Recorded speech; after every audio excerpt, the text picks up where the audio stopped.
Imagine getting paid just for sharing your thoughts on products and services you use every day. With Survey Junkie, it's that simple. Click on the link in the video description to discover how you can start earning today by taking surveys. A BBC News report gave a misleading impression about evidence that trans women's milk is as good for babies as breast milk. A probe by the corporation's complaints unit found that the broadcast had broken its rules on accuracy.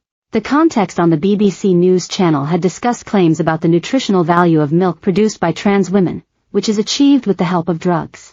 The corporation's executive complaints unit found the show had failed to give due weight to an appropriate range of views on the subject. Complaints bosses said they had found limited evidence to support the claim that transgender women's milk was as good for babies as breast milk, and this was not properly reflected in the broadcast. The discussion, on February 19, was prompted by a leaked letter from a medical director of a NHS trust who claimed the milk was comparable.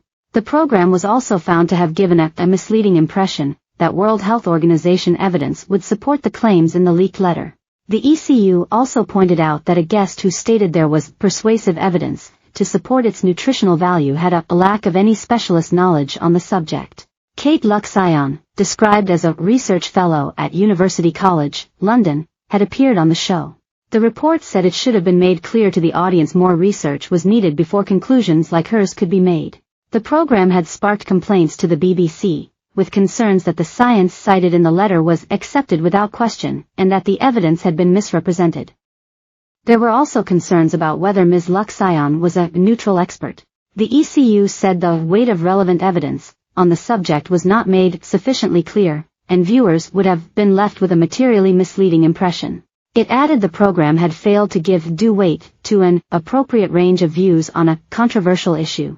The ECU said elements of the complaints had been resolved as the program makers had already told the complainant that some of the script should have been clearer, and that another contributor should have been interviewed.